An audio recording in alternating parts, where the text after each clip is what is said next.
forecast for the rest of Wednesday.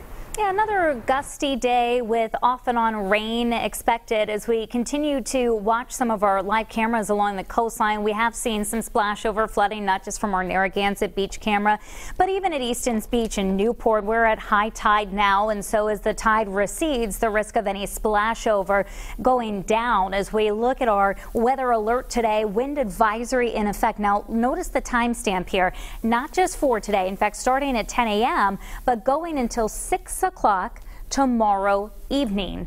Long duration here where we have the potential for gusts 35 to 45 miles per hour. It's not strong enough to cause significant issues, but maybe an isolated power outage or reported wind damage coming in. Certainly wouldn't be surprised to have that.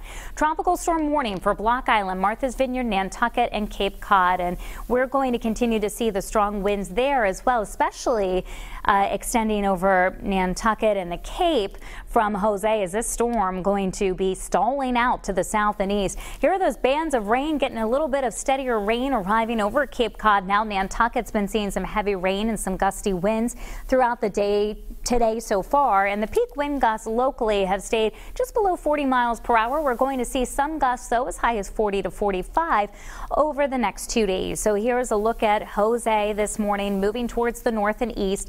The forecast gradually weakens, gradually diminishes in size, but it does stall out, and so that means some lingering effects in terms of both the wind, some showers left over, especially eastern Massachusetts, and those rough seas. So the threat tracker going to be high, medium for both today and Thursday. We'll drop it back down to the low threat for Friday, but I do have some showers on Friday in the forecast right now as Jose may back in far enough to the west to bring us a little bit of wet weather returning. So wind gusts over the day today and tomorrow between 35 and 45 miles per hour, Providence southward.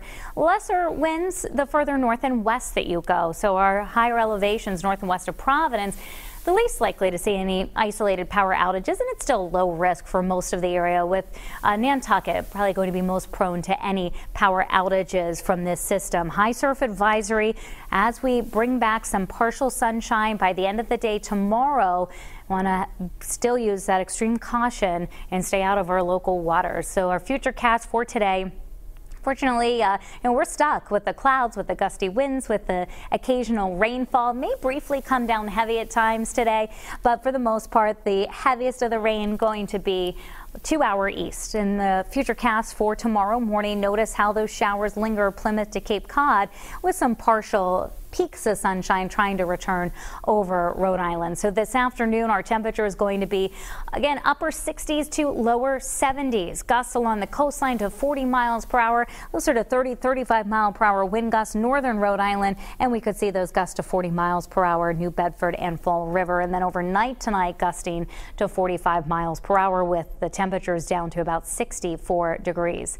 As we dry things out on Thursday, temperatures back to the low and mid 70s. Mostly cloudy skies through the day. Again, a chance of some showers on Friday. Depends on where Jose stalls out. Saturday into Sunday, clearing skies and a big time warm up. European model looking at temperatures close to 90 maybe by the second half of the weekend. We have to watch Maria for the middle half of next week, as the storm track again will come near potentially New England. Most of our computer models keep it out to sea. Full Futurecast always available on your mobile device. The Pinpoint Weather app, free for your iPhone, iPad, and Android. Danielle has one last check this morning on your Pinpoint